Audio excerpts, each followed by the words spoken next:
I was originally planning to make a classic tier list ranking all the bosses in the first Berserker Khazan by how fun or fair they are. But then I looked at the final result and realized it'd be a pretty boring video. So instead, I'm doing something far more interesting. I'm ranking every boss in Khazan by their difficulty. This seems to be a pretty contentious topic in the Khazan community right now, and I was hoping to create some more discussion about it.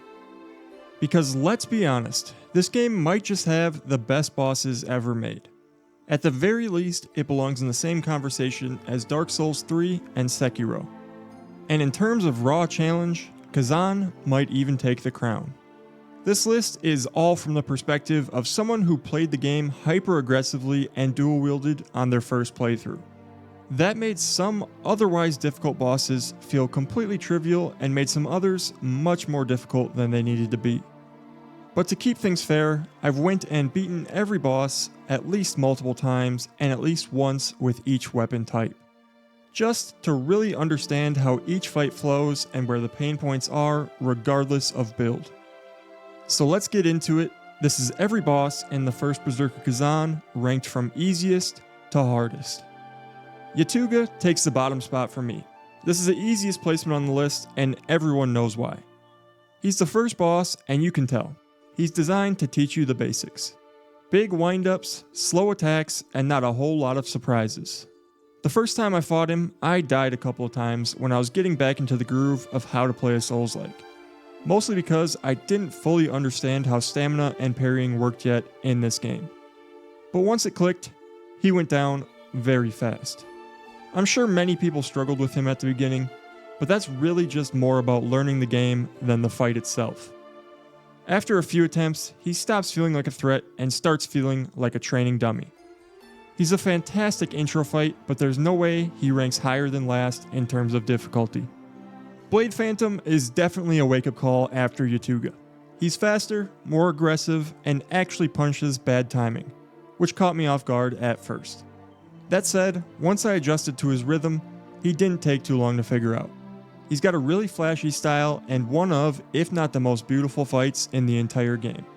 But his attacks are super telegraphed once you've seen them a few times. I love the design of this fight, and it's the first moment where Khazan takes the training wheels off. But once you get used to him, he's really not that threatening. I died a couple times in the beta, got the hang of his patterns, and moved on. Fun fight, but still one of the easier ones in the game overall. Aratra actually gave me some trouble for a run or two. The fight is initially weird. Her attacks have a strange delay to them which throws off timing, and the poison damage can stack up fast, especially on the first few attempts until you can download her.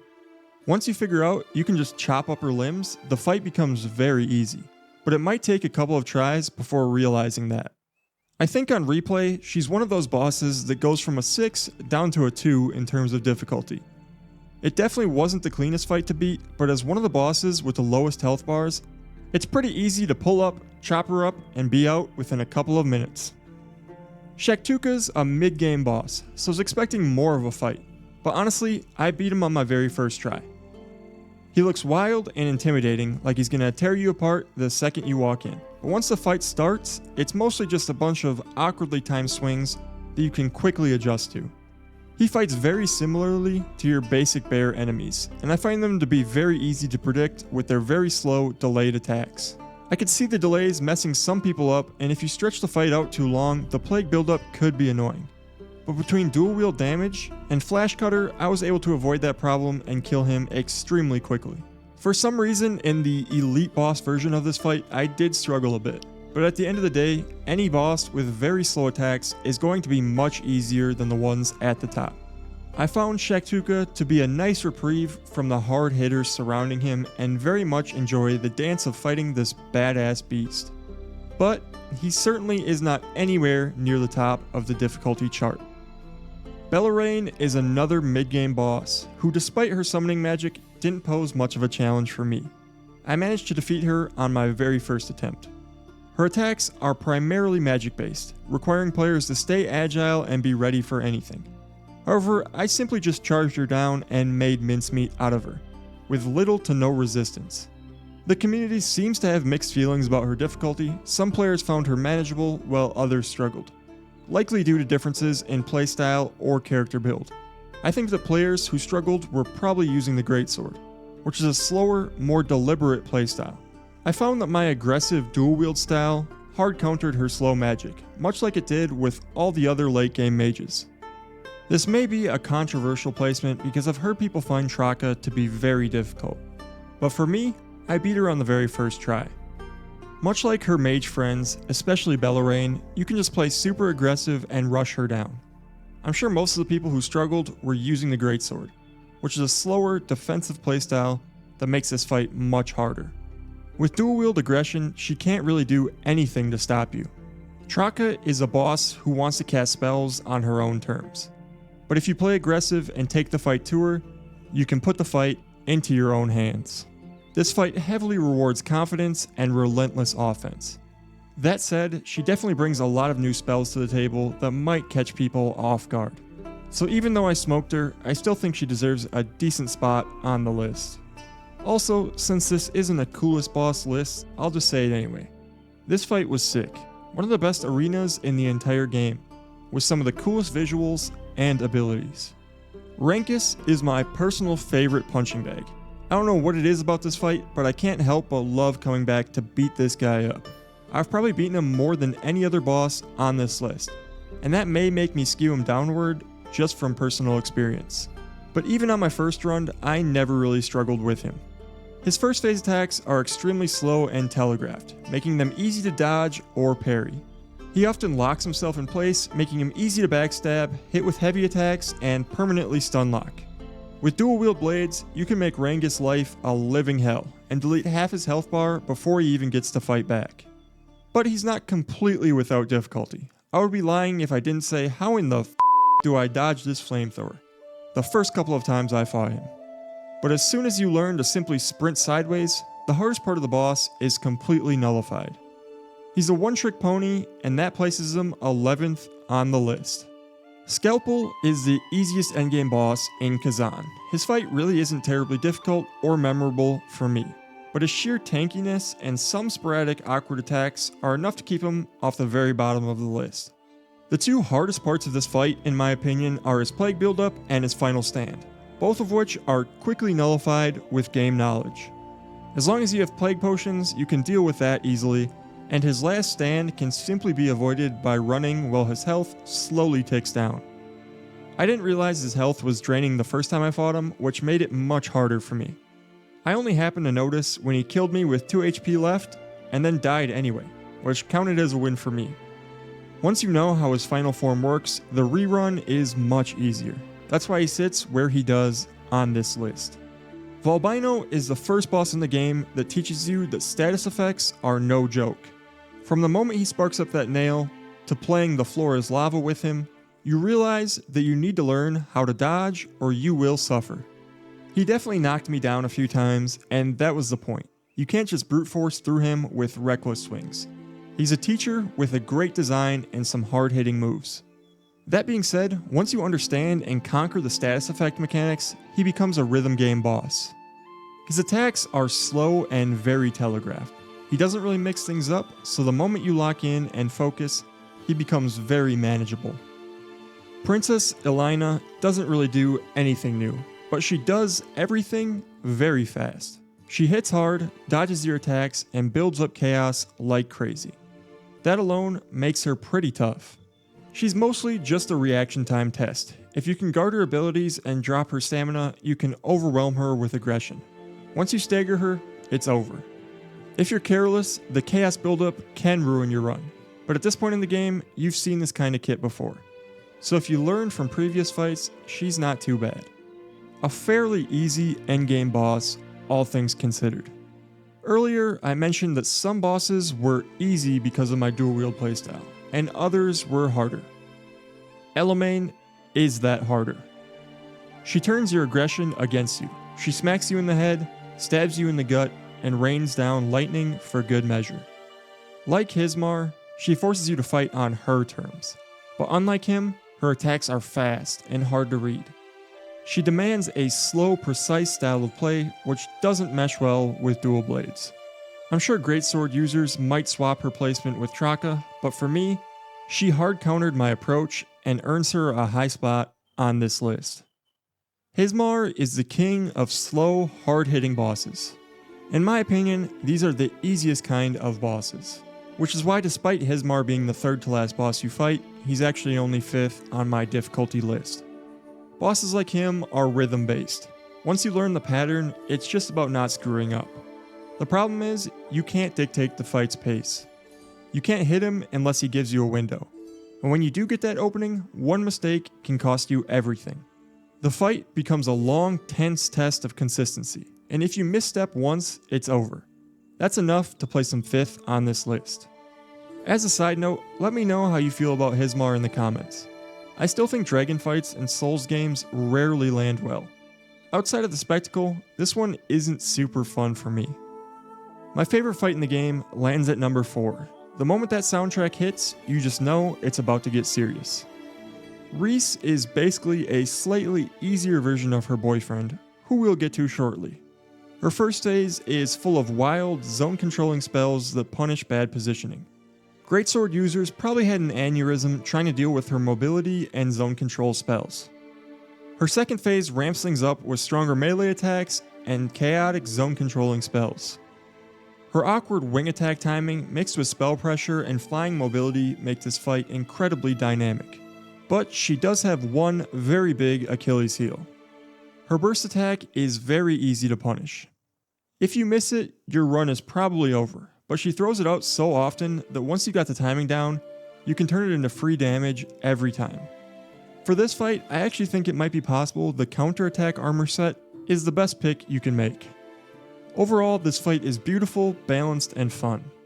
She reminds me of an easier Sister Fried, which I think is the second best fight in Souls history. But difficulty-wise, Reese only hits number 4. Viper is where Khazan really first turned up the heat. I debated his placement a lot. On my first playthrough, which was pre-nerf, he was insanely hard. The thing is, 95% of his difficulty comes from the fact that you fight him way too early on. When you first face him, you have no build, no potions, no game knowledge, and no clue what you just got yourself into. That makes him a nightmare. However, if you fight him later, like in New Game Plus, he's not so bad. I beat him my very first try on New Game Plus, but on your first run, this guy is an absolute wall, spear-slinging nightmare who punishes every mistake. Phase 2 brings in claw attacks and deceptive grabs. He forces you to really learn the game. Viper is the point in the game where you choose to either get good or quit, and that earns him the number 3 spot. Malika. I'm sure just saying a name gives some of you Vietnam flashbacks. He's Khazan's Genichiro. He shows up mid-game to test whether or not you're actually ready. Just when you thought the bosses were getting easier with Rengus and Aratra, Malika shows up, rips you in half, spits on your corpse, puts you in a coffin, digs you out, and then rips you in half again. And does it over and over and over again until one try where you finally decide, you know what, I'm better than him. Sit up in your chair, lock in, and go absolutely Super Saiyan, because that is the bare minimum of what is required to beat Malika. Starting off in his first phase, you knew something was up. It was far too easy, and by the end of my hours of fighting him, I was easily able to do this phase without any damage. But then the katana comes out. The hair comes down, and your lifeless body hits the floor. Again and again. His second phase alone is harder than 80% of the bosses in the game. The key to this fight is pretty much to hope he doesn't start healing, and get him out of his second phase and into his third as soon as possible. Because for as long as that katana is out, there's a chance you will die in a split second. He probably has some of the fastest and most unique attack patterns in the game, combined with high AoE and relentless aggression, making Malika death itself. With that being said, being able to time his attacks for guarding, dodging, and finding openings in this phase make it one of the most satisfying battles in the entire game. It's very reminiscent of a Sekiro battle. It is not debatable to me that Malika is the second hardest boss in the entire game, and one of the hardest boss fights ever made. No matter what your list looks like prior to this, there's one thing that is certain for everyone. The Master of Chaos is at the top of your list. The first time I fought Ozma, I made it to his Chaos Crystal spell in Phase 2. And I thought for a brief moment that this boss was actually going to be pretty easy. Little did I know, it was going to take me 2.5 more hours and 31 tries later to finally kill this beast. Ozma, in my opinion, is only rivaled by Glocksaint and Consort Radahn in the entire Souls-like genre, let alone this game. A very fitting end to a very difficult journey. Ozma is one of the greatest boss fights of all time, channeling all the knowledge you have acquired over the course of your time playing and testing you in every single category. You have to use everything you have learned and all the skills you have acquired to even stand a chance against this demonic master of magic. His first phase alone is harder than half the bosses in the game, and his second phase is much, much harder than that. His first phase starts out similar to all other mage characters. You can use aggression to slap him down, but he does have some annoying tools like tornadoes, firewalls, and chaos walls to punish you if you just use relentless aggression. And if you're not careful, he will use his plethora of elements to light you up with all different kinds of status effects. In particular, with the strongest status effect in the game in Chaos. Additionally, he uses his wings with off-tempo swings that can kill you quickly if you miss a block. With all that being said, this phase is largely slow-paced and manageable. But all of this changes in the second phase when Ozma takes off your clothes and starts using his fists. Ozma ramps the speed up to 11 and starts dominating you with relentless aggression as you frantically search for just a single drop of an opening amidst the chaos of his relentless onslaught. All while you're trying to chug potions to relieve yourself of the chaos he no doubt has stacked up on you. In this phase, I welcome the moments when he would go for a burst attack because they were so easy to counterattack, or when he flew into the air and shot his missiles. Those were the only small moments of reprieve you got in this complete marathon of a fight. Only to follow up that moment with more aggression and a sudden new mechanic that you would have to adapt to with his Chaos Crystal. That definitely totally did not kill me more than once before I knew what was going on. After finally downloading him, locking in, and living through his relentless blows, you finally win. Except you don't. You have now entered Phase 3, the only character with 3 phases in the game. That is, if you got the true ending. Truth be told, his third phase caught me off guard the first time, but this is by far his easiest phase. Ozma's one saving grace is that he is very easy to counterattack, and this phase is really just pressing counterattack 3 times as soon as you see him dash at you. This does still add up to his difficulty because one miss will probably end your run and you'll have to start all over again. But it still does pale in comparison to his second phase. Overall, Ozma is hands down the most difficult fight in the game. But not only that, it is also one of the most beautiful and well designed. And in this battle, Ozma firmly places himself in the pantheon of the greatest bosses in gaming history. And there you have it, every boss in the first Berserker Khazan ranked from easiest to hardest. Whether you agree with my list or think I'm crazy, I want to hear what you think in the comments below. Which boss destroyed you the most? Which one was easier than you expected? If you enjoyed this list, be sure to like and subscribe. I do build guides and commentary for RPGs of all kinds. Thank you very much for watching, and I'll see you next time.